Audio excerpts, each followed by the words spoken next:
ವಿಶ್ವದಲ್ಲೇ ಡಾಕ್ಟರ್ ಅಂಬೇಡ್ಕರ್ ಒಬ್ಬ ವ್ಯಕ್ತಿಯಲ್ಲ, ಮಹಾಶಕ್ತಿ. ಕಮಲಾಕ್ಷ ಡಿ ಗೌರವಾನ್ವಿತ ನ್ಯಾಯಾಧೀಶರು. ನಂಜನಗೂಡು ವಕೀಲರ ಸಂಘದಿಂದ ನ್ಯಾಯಾಲಯದ ಆವರಣದಲ್ಲಿ ಡಾಕ್ಟರ್ ಬಾಬಾ ಸಾಹೇಬ್ ಅಂಬೇಡ್ಕರ್ ಅವರ 135ನೇ ಜನ್ಮದಿನಾಚರಣೆಯ ಕಾರ್ಯಕ್ರಮವನ್ನು ನ್ಯಾಯಾಧೀಶರಾದ ಕಮಲಾಕ್ಷ ಡಿ ರವರು ಉದ್ಘಾಟಿಸಿದರು. ನಂತರ ಮಾತನಾಡಿ, ಅಂಬೇಡ್ಕರ್ ಅವರು ಒಬ್ಬ ವ್ಯಕ್ತಿಯಲ್ಲ, ಮಹಾನ್ ಶಕ್ತಿ, ವಿಶ್ವದಲ್ಲೇ ಮಹಾನ್ ನಾಯಕ. ಅಂಬೇಡ್ಕರ್ ಅವರು ಬರೆದ ಸಂವಿಧಾನವನ್ನು ಸಮಗ್ರವಾಗಿ ಅಧ್ಯಯನ ಮಾಡಬೇಕು. ಮೀಸಲಾತಿ ಒಂದು ವರ್ಗಕ್ಕೆ ಸೀಮಿತವಾಗಿಲ್ಲ, ಎಲ್ಲ ವರ್ಗಕ್ಕೂ ಮೀಸಲಾತಿ ಇದೆ.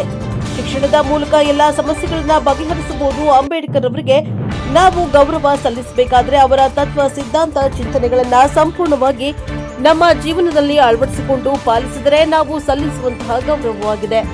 ಅವರು ಬರೆದುಕೊಟ್ಟ ಸಂವಿಧಾನ ಸರ್ವಕಾಲಕ್ಕೂ ಪ್ರಸ್ತುತವಾಗಿದೆ. ಅಂಬೇಡ್ಕರ್ ಅವರು ವೈಯಕ್ತಿಕವಾಗಿ ಏನನ್ನೂ ಪಡೆದುಕೊಂಡಿಲ್ಲ, ಎಲ್ಲವನ್ನ ದೇಶದ ಅಭಿವೃದ್ಧಿಗಾಗಿ, ಜನರ ಒಳಿತಿಗಾಗಿ ತಮ್ಮ ಸಂಪೂರ್ಣ ಜ್ಞಾನವನ್ನ ಬಳಸಿದ್ದಾರೆ. ನಮ್ಮ ಮುಂದಿನ ಪೀಳಿಗೆ ಅವರ ಜ್ಞಾನವನ್ನ ತಲುಪಿಸುವಂತಹ ಕಾರ್ಯ ಮಾಡಬೇಕು ಎಂದರು. ಕಾರ್ಯಕ್ರಮದ ಅಧ್ಯಕ್ಷತೆ ವಹಿಸಿದ ವಕೀಲರ ಸಂಘದ ಅಧ್ಯಕ್ಷರಾದ ಮಹದೇವ ಸ್ವಾಮಿಯವರು ಮಾತನಾಡಿ, ಭಾರತದ ಪ್ರತಿಯೊಬ್ಬ ಪ್ರಜೆ ಡಾಕ್ಟರ್ ಬಿಆರ್ ಅಂಬೇಡ್ಕರ್ ಅವರನ್ನ ಯಾಕೆ ನೆನಪು ಮಾಡಿಕೊಳ್ಳಬೇಕು ಎಂದ್ರೆ, ಸಂವಿಧಾನದಲ್ಲಿ ಪ್ರತಿಯೊಬ್ಬರಿಗೂ ಹಕ್ಕುಗಳ, ಸೌಲಭ್ಯಗಳು, ಕರ್ತವ್ಯಗಳನ್ನ ಕಾನೂನಾತ್ಮಕವಾಗಿ ಕಾನೂನಿನ ಚೌಕಟ್ಟಿನಲ್ಲಿ ಪ್ರತಿಯೊಬ್ಬರಿಗೂ ಸಂವಿಧಾನದಲ್ಲಿ ನೀಡಿದ್ದಾರೆ ಎಂದು ತಿಳಿಸಿದರು.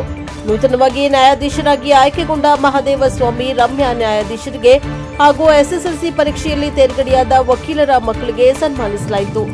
ಕಾರ್ಯಕ್ರಮದಲ್ಲಿ ಸತೀಶ್ ಕೆಜಿ ಪ್ರಧಾನ ಸಿವಿಲ್ ನ್ಯಾಯಾಧೀಶರು, ಸರಿತಾ ಕುಮಾರಿ ಎಂಎ 1ನೇ ಅಪ್ಪರ್ ಸಿವಿಲ್ ನ್ಯಾಯಾಧೀಶರು, ಕುಮಾರಿ ಕೃತಿಕಾ ಇ ಪವರ್ 2ನೇ ಅಪ್ಪರ್ ಸಿವಿಲ್ ನ್ಯಾಯಾಧೀಶರು, ಕೆಂಪರಾಜು ಉಪಾಧ್ಯಕ್ಷರು, ಎಂಕೆ ಬಸವಣ್ಣ ಪ್ರಧಾನ ಕಾರ್ಯದರ್ಶಿ, ಹಿರಿಯ ಕಿರಿಯ ಎಲ್ಲ ವಕೀಲರು ಸಮಾರಂಭದಲ್ಲಿ ಭಾಗವಹಿಸಿದರು.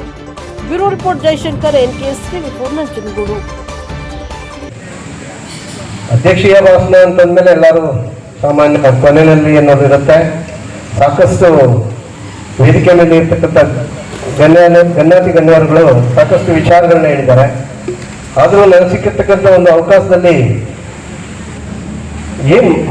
ಮಾತಾಡ್ಲಿಕ್ಕೆ ಏನ್ ಬಯಸ್ತಾ ಇದ್ದೀನಿ ಅಂತಂದ್ರೆ, ಅಂಬೇಡ್ಕರ್ ಅವ್ರನ್ನ ನಾವು ಯಾಕೆ ನೆನೆಸ್ಕೊಳ್ಬೇಕು, ಯಾಕೆ ನೆನೆಸ್ಕೊಳ್ತೀವಿ, ಪ್ರತಿಯೊಬ್ಬ ಪ್ರಜೆ, ಭಾರತದ ಪ್ರಜೆ ಯಾಕೆ ನೆನೆಸ್ಕೊಳ್ಳೇಬೇಕು ಅಂದ್ರೆ, ಬಹುಶಃ ಸಂವಿಧಾನವನ್ನ ನಮ್ಮ ರಾಷ್ಟ್ರಕ್ಕೆ ಬರೆದು ಪ್ರತಿಯೊಬ್ಬ ಪ್ರಜೆ, ಒಬ್ಬ ಆಫೀಸರ್ಸ್ ಆಗಿರ್ಬೋದು, ಒಬ್ಬ ನೌಕರ ವರ್ಗದವರಾಗಿರ್ಬೋದು, ಹೆಣ್ಮಕ್ಳಾಗಿರ್ಬೋದು, ಪ್ರತಿಯೊಬ್ಬ ಪ್ರಜೆ, ಭಾರತದ ಪ್ರಜೆ ಅಂದ್ರೆ ಯಾರು ಅಂತ ಹೇಳ್ತೀವಿ, ಅವ್ರಿಗೆಲ್ಲರಿಗೂ ತಮ್ಮ ಹಕ್ಕಾಗ್ಲಿ, ಕರ್ತವ್ಯಗಳಾಗ್ಲಿ, ಏನೇನು ಸೌಲಭ್ಯಗಳನ್ನ ಕೊಡಬೇಕು, ಅವರ ಒಂದು ಕಾನೂನಾತ್ಮಕವಾಗಿ ಕಾನೂನಿನ ಚೌಕಟ್ಟಿನಲ್ಲಿ ಸಾರ್ವಜನಿಕವಾಗಿ ಯಾವ ರೀತಿ ಜೀವನವನ್ನು ನಡೆಸಬೇಕು ಅಂತ ಒಬ್ಬ ವ್ಯಕ್ತಿಯಿಂದ ಹಿಡಿದ ಒಂದು ರಾಷ್ಟ್ರಕ್ಕೆ ಕೊಡುಗೆಯಾಗಿ ನೀಡತಕ್ಕಂಥ ಒಂದು ಸಂವಿಧಾನ ಏನಿದೆ, ಅದರ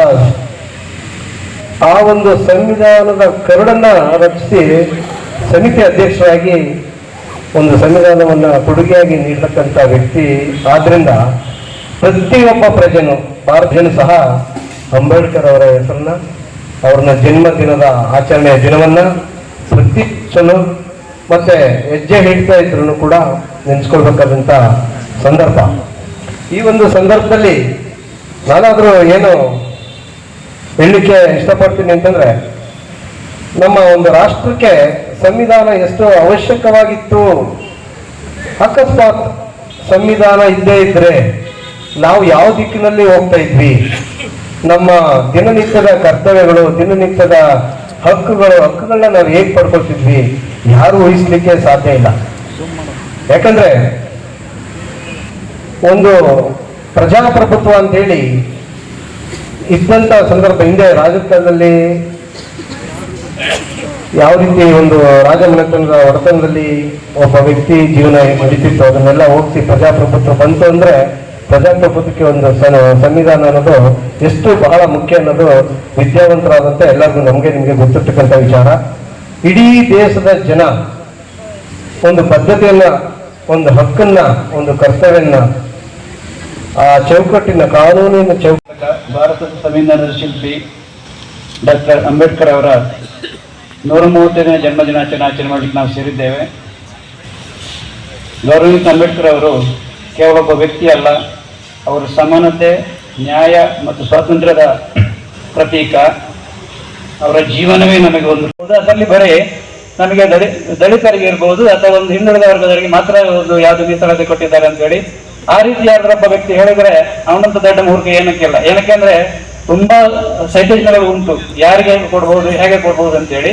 ಅದರಲ್ಲಿ ನೀವು ಓದಿದ್ರೆ ವಿಮೆನ್ಸ್ ಅಂಡ್ ಬ್ಯಾಕ್ವರ್ಡ್ ಕ್ಲಾಸಸ್ ಬರೀ ದಲಿತರನ್ನು ಹಾಕಬೇಕಾಗಿಲ್ಲ, ಯಾರು ಕೂಡ ಇರ್ಬೋದು. ಆರ್ಥಿಕವಾಗಿ ಬ್ಯಾಕ್ವರ್ಡ್ ಕ್ಲಾಸಸ್ ಅವರಿಗೂ ಕೂಡ ಮೀಸಲಾತಿ ಉಂಟು. ನಾವು ಅರ್ಧಂಬರ್ಧ ಓದಿಕೊಂಡು ಸಂವಿಧಾನದಲ್ಲಿ ಅವರಿಗೆ ಮಾತ್ರ ಒಂದು ಮೀಸಲಾತಿ ಕೊಟ್ಟರು, ನಮಗೆ ಕೊಟ್ಟಿಲ್ಲ ಅಂತ ಹೇಳೋದು. ಅದಕ್ಕೆ ಅಂಬೇಡ್ಕರ್ ಪ್ರತಿ ಸಲ ಹೇಳೋದು ಶಿಕ್ಷಣವೇ ಎಲ್ಲದಕ್ಕೂ ಮದ್ದು ಅಂತೇಳಿ. ಆ ರೀತಿ ನಾವು ಈ ರೀತಿ ಒಂದು ಆಚರಣೆ ಮಾಡೋದರಲ್ಲಿ ಆ ಮುಖಾಂತರ ಗೌರವ ಕೊಡ್ಬೋದು. ಆದ್ರೆ ನನ್ನ ಪ್ರಕಾರ ಗೌರವ ಕೊಡ್ಬೇಕಂದ್ರೆ ಅವರ ತತ್ವ ಸಿದ್ಧಾಂತ ಚಿಂತನೆಗಳನ್ನು ನಾವು ಅಳವಡಿಸಿಕೊಳ್ಬೇಕು. ಆ ಮುಖಾಂತರ ನಡ್ಕೊಂಡು ಹೋದ್ರೆ ಅವರ ತತ್ವ ಸಿದ್ಧಾಂತಕ್ಕೆ ಚಿಂತನೆಗೆ ನಾವು ಜೀವ ತುಂಬಬಹುದು. ಆ ಮುಖಾಂತರ ಮಾತ್ರ ನಾವು ಮಹಾನ್ ನಾಯಕನಿಗೆ ನಾವು ಒಂದು ಗೌರವ ಕೊಡ್ಬೋದು. ಹೊರತಾಗಿ ಬರೀ ಭಾಷಣದಿಂದ ಇರ್ಬೋದು, ನಾವು ಸನ್ಮಾನ ಪಟ್ಟುಕೊಳ್ಳೋದು ಏನಾಗೋದಿಲ್ಲ. ನಾವು ತಿಳ್ಕೊಳ್ಬೇಕು, ಎಷ್ಟೋ ಹಿಂದೆ ಬದ್ದಂತ ಸಂವಿಧಾನ ಈಗದ ಪ್ರಸ್ತುತ ಕಾಲಕ್ಕೂ ಕೂಡ ಕಾಲಘಟ್ಟಕ್ಕೂ ಕೂಡ ಅದು ಮುಂದೆ ಹೋಗ್ಕೊಂಡು ಅಂದ್ರೆ ಅವ್ರು ಎಷ್ಟು ಚಿಂತನೆ ಮಾಡಿರ್ಬೇಕು, ಎಷ್ಟು ಕಷ್ಟಪಟ್ಟಿರ್ಬೇಕು. ಸಂಪೂರ್ಣ ಜೀವನವನ್ನು ಏನನ್ನು ಸಾಧನೆ ಮಾಡಿ ಏನನ್ನೂ ಅವರು ವೈಯಕ್ತಿಕ ಜೀವನಕ್ಕೆ ಅವರು ಮುಡಿಪಾಡಿರದೆ ದೇಶಕ್ಕೆ ಅರ್ಪಿಸಿಕೊಂಡು ಹೋಗಿದ್ದಾರೆ. ಅಂತ ನಾಯಕನನ್ನು ನಾವು ಕೇವಲ ಒಂದು ರಿಸ್ಟ್ರಿಕ್ಟೆಡ್ ಲೀಡರ್ ಅಂತ ಮಾಡೋದು ಬೇಡ. ನಮಗೆಲ್ಲರೂ ಅವರು ಮಹಾನ್ ನಾಯಕರೇ. ಅವರ ಹಿಂದೆ ತುಂಬಾ ಜನ ಇದ್ದಾರೆ. ಒಬ್ಬೊಬ್ಬರು ಬಂದಾಗ ಒಬ್ಬರು ನಾಯಕರು ಅವರ ಚಿಂತನೆಯನ್ನು ನಾವು ಪಾಲನೆ ಮಾಡಬೇಕಾಗ್ತದೆ. ಯಾವುದೋ ಒಬ್ಬ ವ್ಯಕ್ತಿ ತನ್ನ ಬಾಲ್ಯದಿಂದಲೇ